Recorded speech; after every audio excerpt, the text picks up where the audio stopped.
ये तो आगे जो हमको पढ़ना है वो है ग्राफ। हमें इस चैप्टर में दो टाइप के ग्राफ कवर करना है। एक है डिस्टेंस टाइम ग्राफ और दूसरा है वो है स्पीड टाइम ग्राफ या velocity time graph. Okay. But graph को सॉल्व करना है, उसके ग्राफिकल बेस्ड क्वेश्चंस जो आते हैं उसके लिए ये फाउंडेशन कॉन्सेप्ट बहुत ज़रूरी है, जो है कॉन्सेप्ट ऑफ स्लोप। ठीक है। आपको बेसिक पता होना चाहिए कि स्लोप कैसे कैलकुलेट करते हैं। ये पता होगा तभी जाके आप ग्राफिकल बेस्ड क्वेश्चंस सॉल्व कर पाओगे। ऑलराइट। तो स्लोप कुछ नहीं है। मान लो कि यहाँ पे हमारे पास दो पॉइंट है। एक पॉइंट है यहाँ पे P और दूसरा पॉइंट है let's say Q।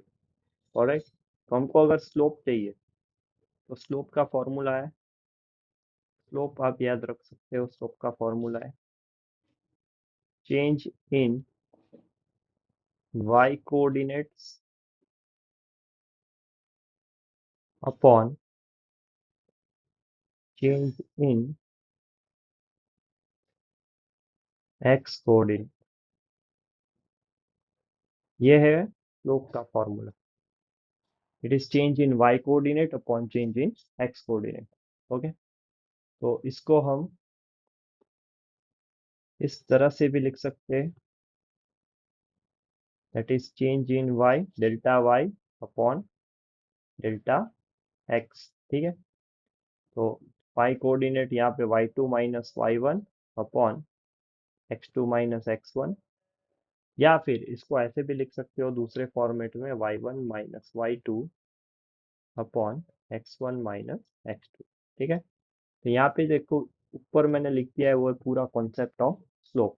It is technically called as rise by run. Okay. तो कितनी हाइट इंक्रीज होती है कितना डिस्टेंस चलने पे, इसका मतलब होता है स्लोप। कितना चलने पे कितनी हाइट इंक्रीज हो रही, that is called slope, rise by run. Okay. But basic यही याद रखना है, change in Y coordinate upon change in X coordinate. इतना याद रख लो तो काफ़ी चीज़ें आसान हो जाएगी सॉल्व करने के लिए। ओके।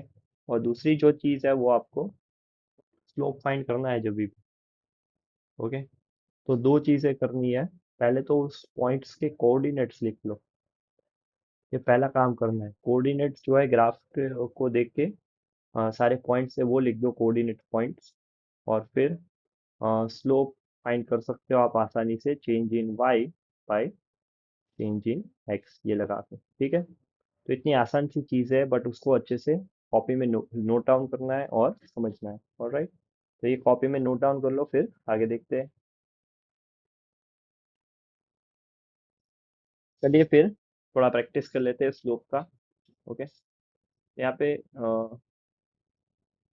एक ग्राफ बनाता हूँ मैं जिस तरह से। ऑलराइट। सेकेंड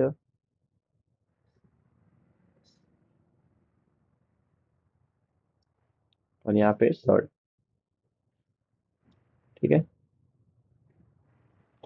तीन हम स्लोप प्रैक्टिस कर लेते हैं। चलिए। यहाँ पे मान लो कि एक लाइन ऐसे है। ओके।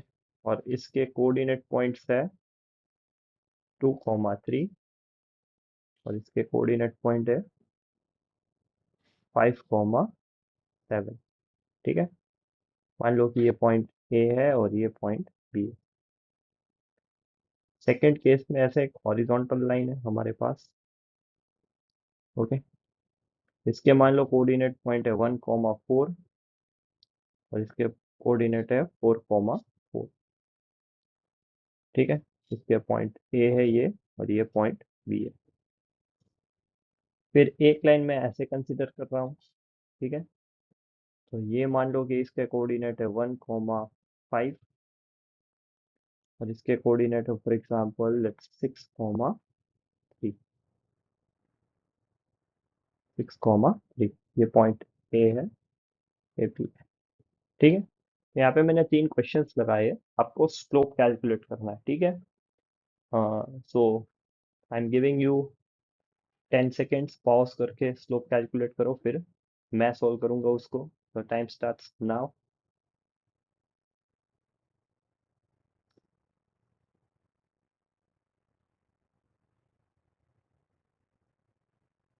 ओके। चलिए, तो आई होप कि पॉज करके आपने खुद से ट्राई किया कि इनके स्लोप कैसे निकालने हैं। तो मैं अभी सॉल्व कर रहा हूँ, आप वेरीफाई करना कि आपके आंसर्स मैच हो रहे हैं या नहीं। ऑलराइट, चलिए तो पहले वाले के लिए हम स्लोप कैलकुलेट करें। तो स्लोप का फॉर्मूला है change in y by change in x। मैंने पहले भी बोला कि i2 - y1 और ऐसा सब रटना नहीं है, change in y by change in x। तो इसमें 7 में से 3 सब्ट्रैक्ट कर दो, ये होगा 7 - 3 अपॉन 5 - 2। ठीक है, 5 - 2 y coordinate upon x coordinate. तो 7 - 3 यानी कितना होगा, 7 - 3 होगा 4, और 5 - 2 कितना होगा 3। तो इसका स्लोप का आंसर आ रहा है 3। Okay, so answer is 4/3। तो आई होप कि आपने ट्राई किया तो खुद से यही आंसर आया है। ऑलराइट, चलिए तो नेक्स्ट स्लोप ट्राई करते हैं। ठीक है, एक और चीज़ यहाँ पे बता देता हूँ कि अगर आपने बी कोऑर्डिनेट में से एक को सब्ट्रैक्ट किया है, ओके, तो हर बार ऑर्डर वही रहना चाहिए, वाई का और एक्स का। ऐसे नहीं लिखना है कि 7 - 3/2 - 5, ये गलत हो जाएगा। ठीक है, अगर 7 में से 3 सब्ट्रैक्ट किया है, 7 में से 3, तो फिर 5 में से 2 सब्ट्रैक्ट करना है, 2 में से 5 नहीं करना है, उल्टा ऑर्डर चेंज नहीं होना चाहिए। ठीक है, you have to take care of this thing. चलिए फिर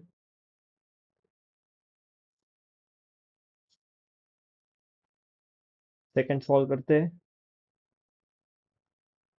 ओके, तो सेकंड में स्लोप क्या होगा,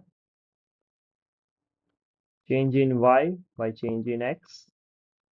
तो वो होगा 4 - 4 अपॉन 4 - 1। ओके, तो ये होगा 0/3, आंसर आएगा 0।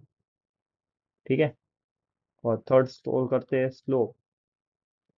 तो वो होगा चेंज इन y बटे चेंज इन x। तो वो होगा 3 - 5 अपॉन 6 - 1। तो ये होगा -2/5। तो यहाँ पे मैंने 3 डिफरेंट लाइंस दिए आपको। तो आपका ऑब्जर्वेशन क्या निकल के आ रहा है इसमें, जो देखने की बात है वो क्या है इसमें, कि ये जो है वो हमको मिला है पॉजिटिव स्लोप। तो जब भी लाइन ऐसे ऊपर जा रही है, उसका मतलब आपका आंसर पॉजिटिव आएगा। उसके बाद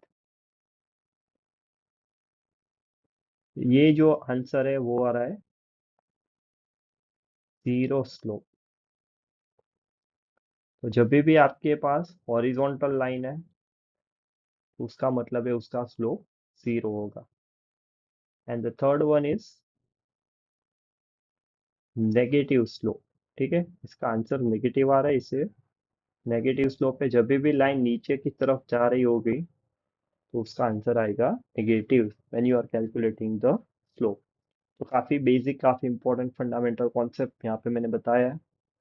जरूर इस चीज़ को नोट करना, ताकि ग्राफिकल बेस्ड क्वेश्चंस जो हम आगे करने ही वाले हैं उसमें आपको कोई प्रॉब्लम ना हो। ऑलराइट, ठीक है, तो ये कॉपी में लिख लो, फिर आगे देखते हैं।